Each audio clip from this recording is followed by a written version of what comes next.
first of all, you've got a new backfield mate because you are bringing in Jeff Wilson from your old stomping grounds in San Francisco. So he's coming in. What? Seriously? That's right. Yeah. Yeah. There's a little breaking news for you, Jeff. That's right. You guys traded a 5th-round pick for Jeff Wilson. So he's going to be helping you out with Chase Edmonds going out to Denver. And you really. Like I said, I haven't even. I've been out of the loop, so this is all new to me. Chase is going to Denver. Jeff Wilson's coming to Miami, and Bradley Chubb is coming to Miami. So, I since I was able to break that for you, what are your initial thoughts on the guys you're bringing in Bradley Chubb and in Jeff Wilson? Yeah, Bradley Chubb is a unbelievable player. First and foremost, I want to say I really appreciate Chase Edmonds. That's my brother for life. Me hearing this news is actually crazy. Like I said, I didn't even find out until you told me. But Chase has been a great teammate. He's always been a good teammate of mine. These past couple months that I've been with him, and I hope all the best for him. Honestly, I'm gonna definitely text him. I'm gonna actually call him after we get done with this and speak to him. On a personal level, because that's the type of guys that we are. But I'm excited for the opportunity for him. He's gonna do great things over there in Denver. And then Jeff Wilson, that's my guy. I'm excited to have him in the backfield with me back again. And then we'll see what Bradley Chubb is, man. I know that he's a hell of a player, so it's gonna be awesome to see what he can do, in regards to this defense.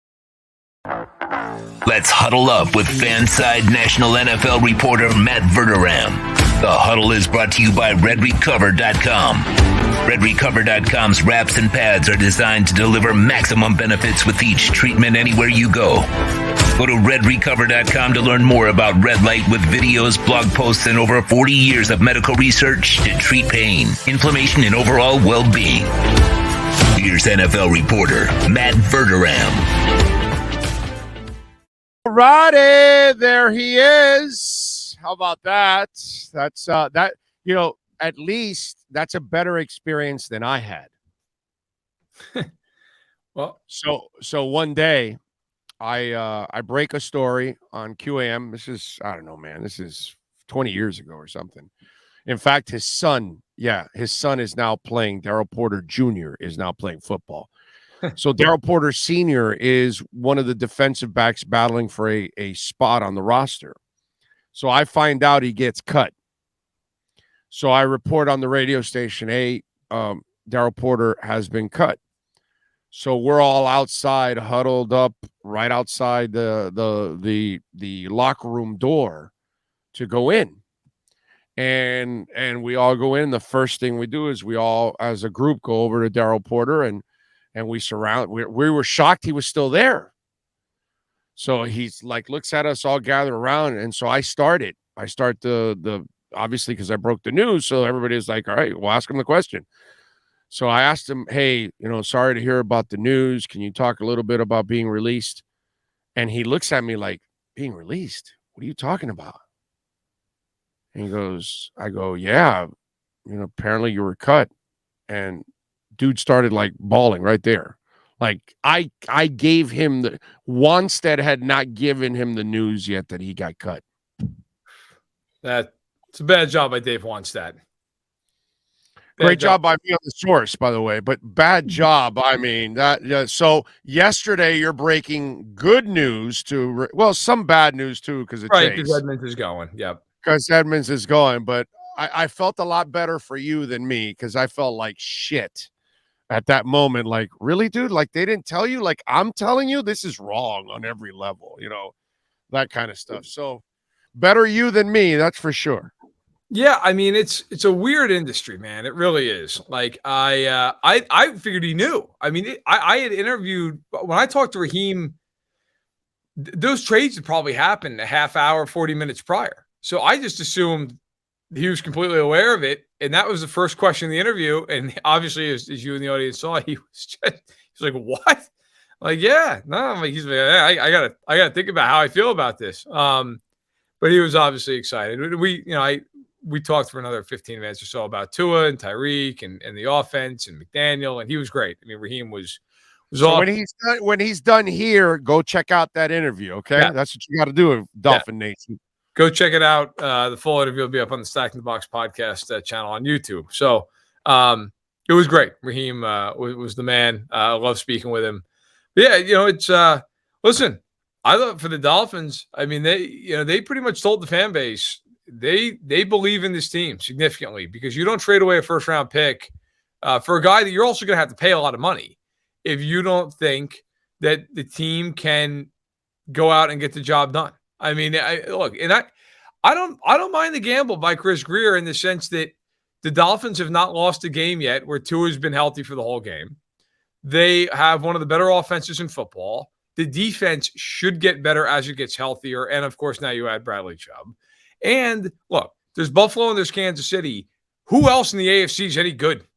So if you're the Dolphins, you're sitting there thinking they already beat Buffalo. I know it was a weird game, but you won. You beat Buffalo. Right. Kansas City, you at least feel like, look, maybe you get into a shootout in that game where it just becomes a 35-31 type deal because the Chiefs defense is okay. It's not great. I like it. I like the swing. Dolphins have a shot against anybody now. Yeah, That's do. what if healthy. And by the way, they still have no Byron Jones. Correct. If somehow or another he comes back and you've got those bookend corners to then add Bradley Chubb along with Phillips and Ogba and Wilkins and Ingram and Sealer and all these guys and Van Ginkel and all that, all of a sudden you've got a front seven that can really put some heat. And I think what they're trying to do also is, because the secondary has been banged up so much, I think they're trying to see if they can put some more pressure with more base defense than having to blitz all the time. You know what I'm saying? So adding Chubb in there with Phillips and with Ogba, then all of a sudden you've got three werewolves going after the quarterback. And since, you play in a division with Josh Allen, you better have some guys that can get after that guy. Yeah, I think normally with Miami's defense, with that secondary, when it's healthy, you can blitz a little bit because you can put those guys on islands and just say, all right, you know what, we're going to go for it. I know, in an ideal world, that's what Miami would love to do. But without those guys being healthy, you're right. You just can't blitz. And if you play Allen or Mahomes in January, blitzing them and leaving a depleted secondary one-on-one is just not the way to win games. So they go out and get Chubb. I liked it. Yeah, you give up a first, but you know what? Look, the Dolphins have had a ton of picks over the last handful of years. If you have to go a year without a first-round pick, fine, so be it. And look, Chubb becomes your first-round pick, essentially. So now, you lose those years of cheap control because you're going to have to pay him. The big thing with Chubb is just staying healthy. When he's on the field, he's a really good player. The big thing's been getting him on the field and keeping him on the field. If he stays on the field, he's going to be the best edge rusher they have on the team. Listen, the Dolphins are sitting there at 5-3. Next couple of games are certainly winnable. They should beat Chicago. They have Cleveland coming up, should beat Cleveland. And then there's that looming 3-game road trip that's going to tell you everything you need to know about Miami, if you have any questions, which is going to be the Chargers, the Niners, and the Bills. Those 3 games in a row. But you know what? Honestly, I don't have that many questions. I feel like I pretty much know that Miami's a good team. I think the Dolphins right now are the third best team in the conference. And I do think, much like Cincinnati a year ago, look, if they play their best, even against Buffalo or Kansas City, they're in the game. Do they win? I don't know. This is better than Cincinnati last year because I think their defense is better, and I think their offensive line is better. Where they have a better edge is at running back. That Mixon was dealing last year. He was dealing, but they didn't have a good offensive line. Whereas when Armstead's playing, quarterback has time to throw the ball. There's no doubt about it. I mean, he makes an enormous difference when he's playing. No, of course. I think Cincinnati was actually a funny team in the sense that last year defensively during the season, they were not good. Then they got to the playoffs. Their defense actually carried them in the playoffs. I mean, they forced all those turnovers against Tennessee. Against the Chiefs in the second half of the AFC title game, I think they gave 3 points. So, and then the Rams, the Super Bowl, they actually really held the Rams in check a lot of that game. The problem with them, they couldn't block anybody. And now you're seeing the problem that causes over the period of time. You get away with that, lightning in a bottle. I mean, anybody who watched that Monday night game, the Bengals just couldn't block. I mean, the Browns hit Burrow over and over and over. And now without Chase, you don't have that big guy to just throw a ball up to. Like, I like T. Higgins as much as the next guy. He's not Jamar Chase. So now all of a sudden it's, listen, take Higgins away, make Boyd be the possession receiver. So what? Right? You're not worried about Tyler Boyd killing you in a game. But I think, with Miami, I give them credit for looking at the landscape and going, all right, look, Buffalo and Kansas City, they are what they are. Those two teams are the cream of the crop. But the one thing the Dolphins have in a playoff game that would scare any team is on any given play, they can go to the house.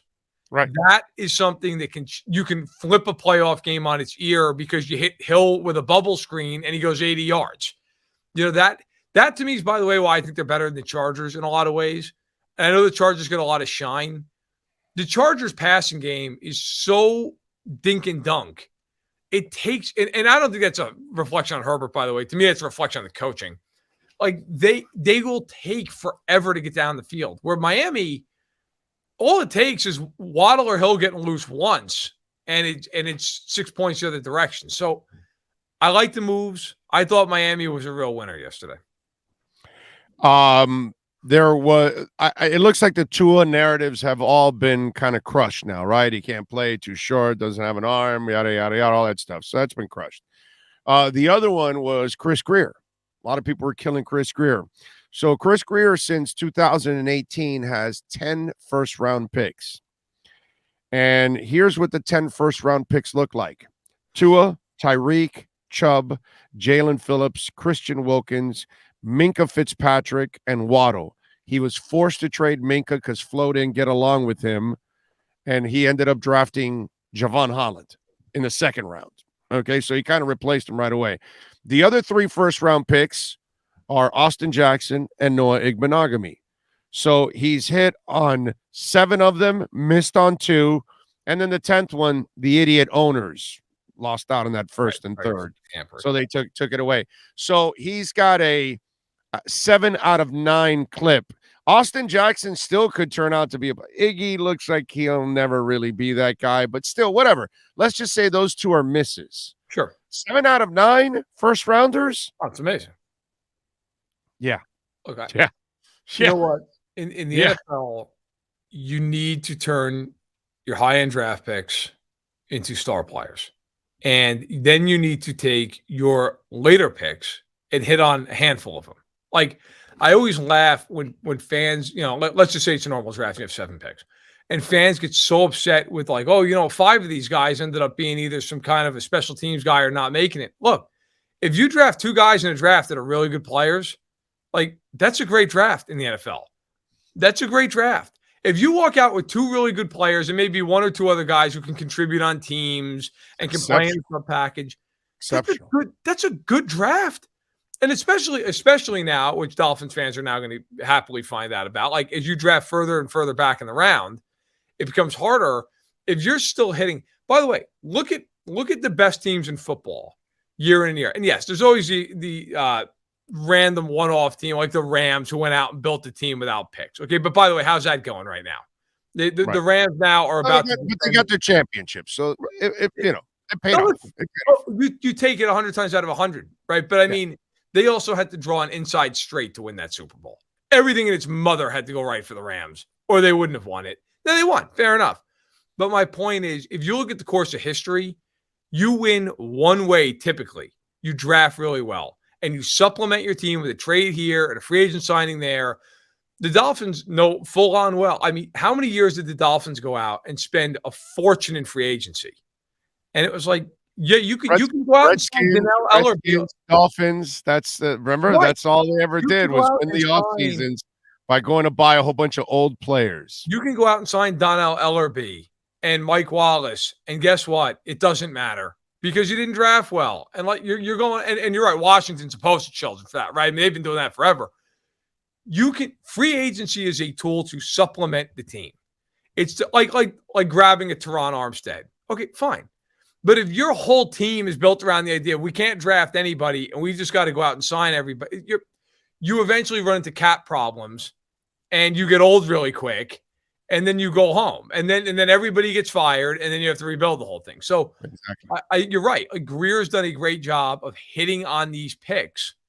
And if you can hit on those picks consistently, first, second, third, top 100 picks, you're going to get good in a hurry. And Dude, Miami's good now because Javon Holland are second-round picks. right. I mean that Brandon Jones, who is irreplaceable and was turning into a really nice, strong safety, was a third-round pick. Robert Hunt also, I think, is a second or third-round pick. Yep.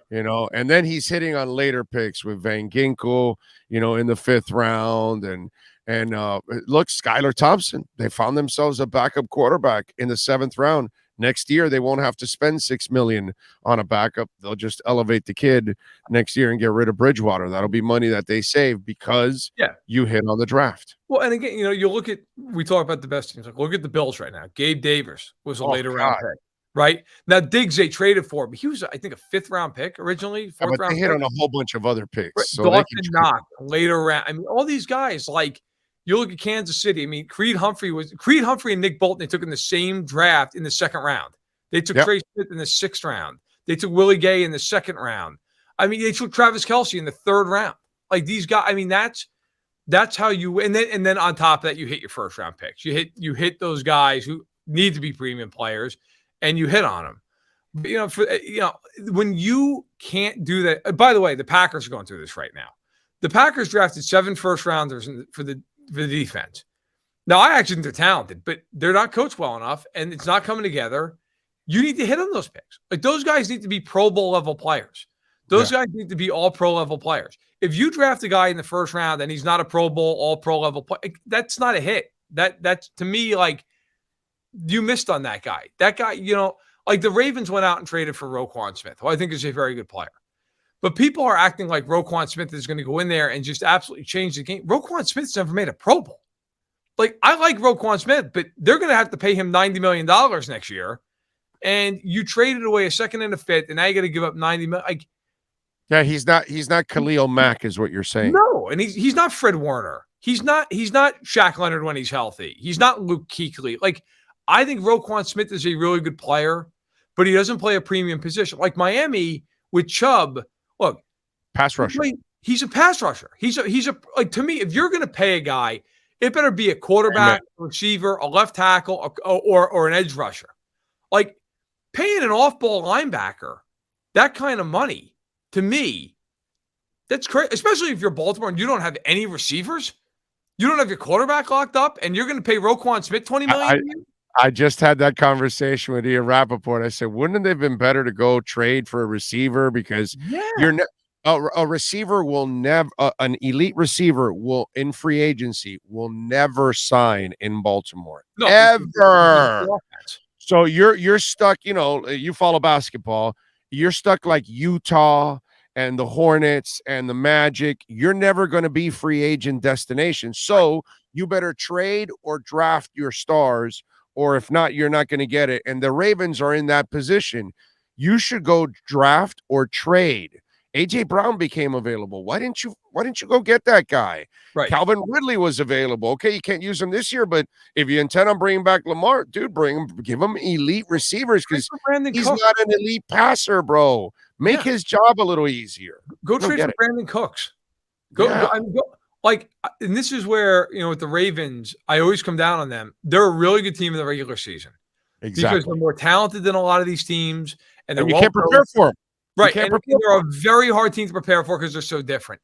And then you get in the playoffs and these teams go, you're not running the ball. I don't care. You're not running the football. And we're going to bracket Andrews, and you're going to beat us any other way. And you know what? It's the same thing happens every year. They can't throw the ball. They fall behind, and it's over. And I got to tell you, I think the same thing's going to happen again this season. They're going to go into Buffalo or Kansas City in the divisional round, and Mahomes and Allen are going to put up 30-plus points on that defense, and it's going to be got no answer. I'll tell you what, if Miami goes in there as well. Miami was down 21. And when they started dealing, the other quarterback could not answer every single time. But here's my real problem, Matt. Clearly, you see the same thing I do with the Ravens and Lamar's game. Why is it that most of the media doesn't? Why are they just creating a darling out of something that really is very faulty? Because it is a regular season offense. It is a very one-dimensional offense. and they don't do enough in the passing game. Dude, Hollywood Brown, who's not a great receiver or anything, but he was quoted as saying, like, I don't feel a part of this offense, or I don't feel part. That's because receivers are divas, and you got to give them the ball. Tyreek may not be scoring a ton of touchdowns, but boy, he's getting the ball and going with a ton of yards, so you're keeping him happy. Yeah, he's on pace for about 200 targets. I wrote a piece on Sunday about how he's proving he doesn't need Patrick Mahomes, right? The funny thing is, it's been a trade where it's a rare trade where, you wonder, like, how's this going to affect both these guys? Well, Mahomes is on pace for 5,200 yards and 49 touchdowns, and Tyreek's about to break the receiving record. So I guess it worked out okay. I think what Tyreek does for Mahomes is it makes him even better quarterback on game day, because instead of him relying so much on one guy, he now has to spread the ball out, and it's a tougher job for him, but it makes him a better quarterback. He was a great quarterback already, but the game's different for him a little bit more. So I think it makes him a better quarterback personally. It's funny because it's forced them to diversify their offense, which for the first few weeks of the year, even though they were scoring, it kind of went in fits.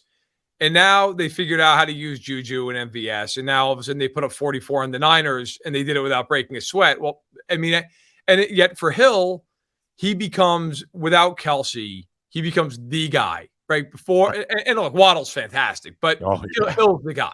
So but no, it's two number ones. Now Waddle's a number one, so he is. It's just that Hill. He's not a number two. He's two technically because Hill's awesome, but Waddle's a number one on any other team practically. The funny thing is, it was the same way with Hill and Kelsey in Kansas City, where I think most people that follow the Chiefs would tell you that Kelsey was the most important part of that offense because of how much they relied on him on third down and in the red zone. But yet, like, Tyreek Hill wasn't a number two receiver on that team. Like, they were both just so important what they did. And the Chiefs were able to rejigger, and the Dolphins were able to go out and get Hill, and he's been incredible. But yeah, to the point with the Ravens, like, I think people don't talk about it as much because it's almost like you're hating on them, and you're not. Right. Look, I'm not hating on them. I'm just being honest. They are limited in their passing game, and in the playoffs in today's day. Look, if this was 1995 and Neil O'Donnell's going to the Super Bowl, Baltimore's going to the Super Bowl every year, guys. Every year. It is not 1995. Okay, times have changed, and if you're going to get into a game with the Dolphins, the way they can score, with Buffalo, with Kansas City, even with Cincinnati, if they can have a day where they block you, all right, you have to score, and you've got to be able to throw the ball. And the Ravens have no ability to throw the football. I think, frankly, not even really a knock on Lamar. It's more on the receivers. They just can't get open. And you get into these games where the Ravens have to win a very specific way. And if they can't win that way in the playoffs, they're done. Like, that's one thing I've been impressed with Miami. You have this huge comeback against Baltimore. Now, look, Detroit stinks, but you have a big comeback against Detroit. You're able to come back, and the defense, the second half of the game, put the clamps on Detroit by and large. Like, you have to be able to do that. Where if you get into a game where you fall behind by 10 points, you have the offense to come back. If you can't come back in the NFL, you're very limited in the way you can win. And in the playoffs, you're going home. You're going to go home eventually if you can't do that. I'm with you there. Follow him, by the way, on Twitter at Matt Verderame, and tell him about Stacking the Box, my brother. Absolutely. Well, again, you can check out the interview that's going up today. I believe the full interview with Raheem Mostert, who was awesome. Had a lot of interesting things to say about the Dolphins and all the new pieces and how the offense is working and whatnot. And you can check out that show live every Tuesday at noon Eastern. Also Sunday right before the games, also at noon Eastern, run down the whole league and all the games and break down the betting angle of it. So go ahead and check that out. I've actually seen some of you guys in the chat on Sunday, which has been cool. So feel free to check it out. Follow me on Twitter, and don't miss any of these shows, of course. There you go. Matt, as always, much love, my brother. Enjoy the football. We'll catch up next week, my friend. Sounds good. Take care. There you go. The great Matt Verderame, baby. We step out of the huddle.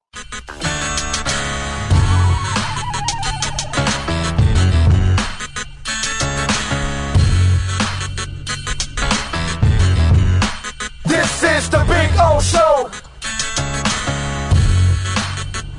This is the Big O Show.